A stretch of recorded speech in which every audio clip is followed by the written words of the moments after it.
agora a palavra ao deputado federal André Moura, que falará pela Câmara dos Deputados.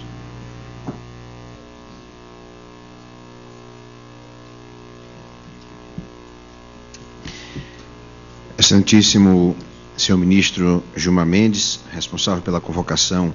da presente audiência pública para debater os depósitos judiciais, excelentíssimo senhor ministro Edson Fachin, doutor Odim Brandão Ferreira, subprocurador-geral da República, sentimos-nos de plano imensamente honrados pelo convite, senhor ministro, para trazer aqui a posição da Câmara Federal para comentar o tratamento legal, que foi conferido ao uso de recursos de depósitos judiciais para o custeio de despesas públicas ao longo das últimas décadas, um tema que, pela sua repercussão objetiva e pela sua inegável complexidade, sempre despertou dúvidas que culminaram no ajuizamento de ações diretas de inconstitucionalidade perante este tribunal, esse egresso tribunal.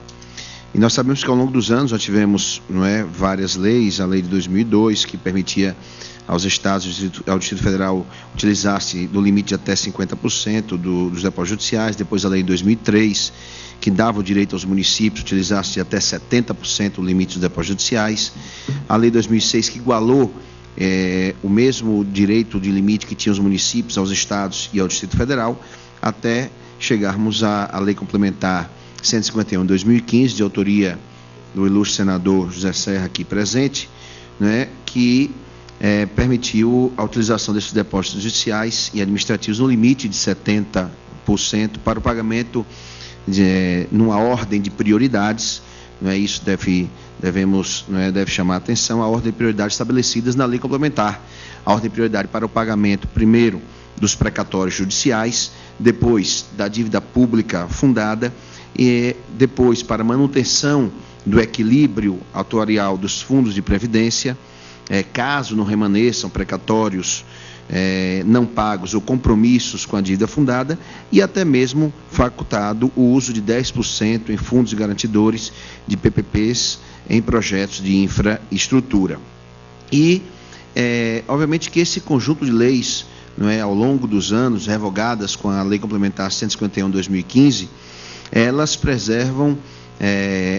principalmente a isonomia entre os entes federados. Afinal de contas, ao autorizar o uso dos depósitos judiciais à União e vedá-lo a estados e municípios, ela obviamente que viola a isonomia entre os entes federados. E nós sabemos que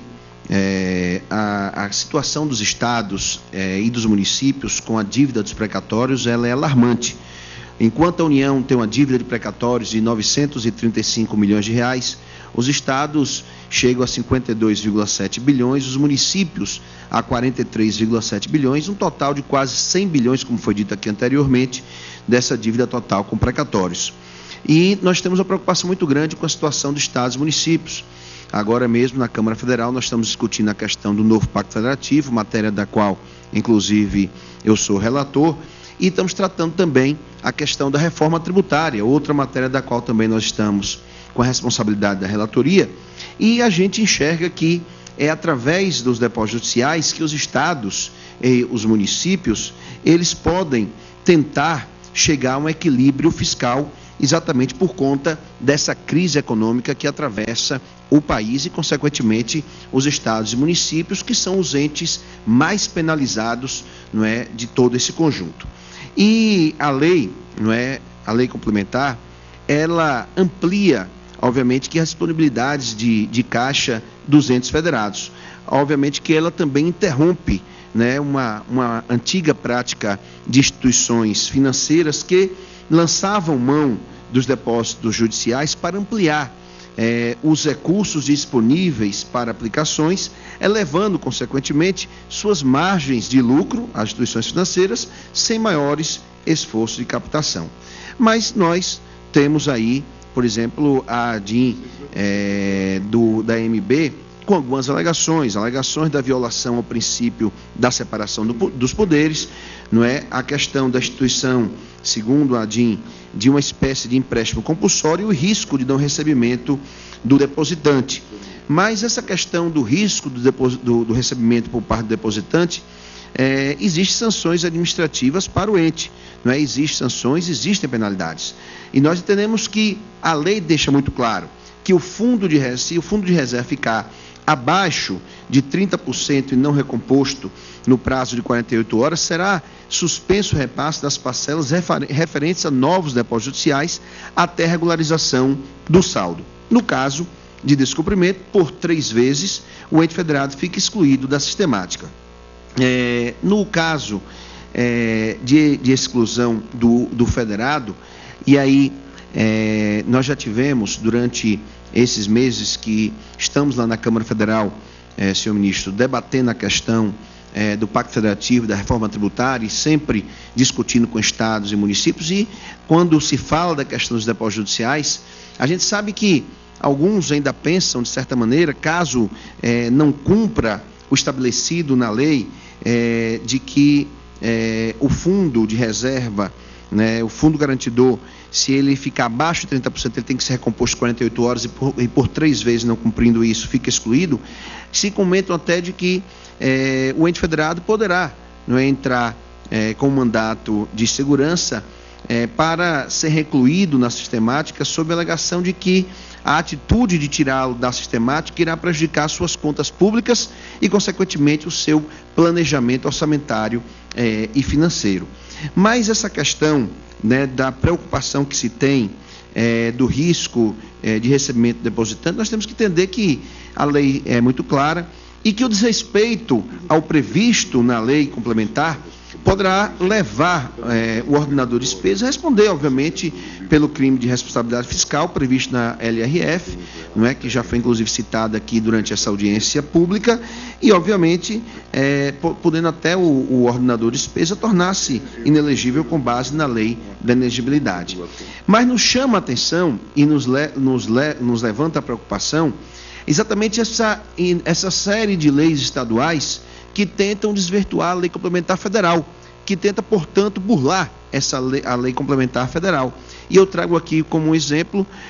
o meu estado, Sergipe, onde a OAB ajuizou nesse mesmo ADIM, questionando uma lei complementar do estado, que determina que 70% dos depósitos judiciais poderão ser utilizados sem ordem de preferência, como previsto na lei complementar de autoria do nobre senador José Serra, que existe uma ordem de prioridade e que tenta o governo do estado de Sergipe burlar a lei complementar através de uma lei estadual, descumprindo, portanto, essa ordem de prioridade. E lá, na lei aprovada no estado de Sergipe pela Assembleia Legislativa,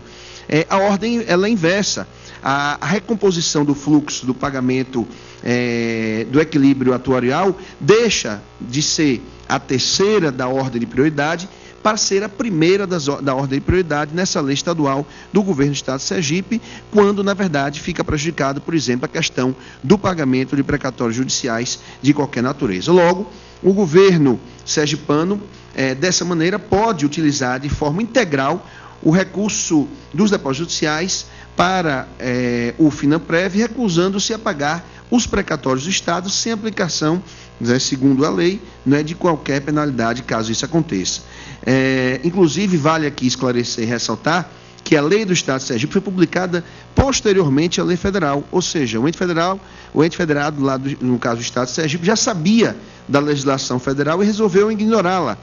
ao publicar a lei complementar estadual para subverter o sistema previsto na lei federal. Portanto, essa preocupação desse número de leis estaduais obviamente que é uma preocupação de todos nós, mas no entendimento da Câmara Federal, a lei aprovada no Congresso Nacional, ela é de fundamental importância, como já disse aqui anteriormente, para que os estados, para que os municípios possam tentar, através dos depósitos judiciais e cumprindo a ordem de prioridade, obviamente manter o equilíbrio fiscal. E eu entendo, não é, que essa Suprema Corte, como guardiã da Carta Magna, vai decidir essa questão, motivo dessa audiência pública, da melhor maneira possível, da melhor forma possível para o país, para o Brasil,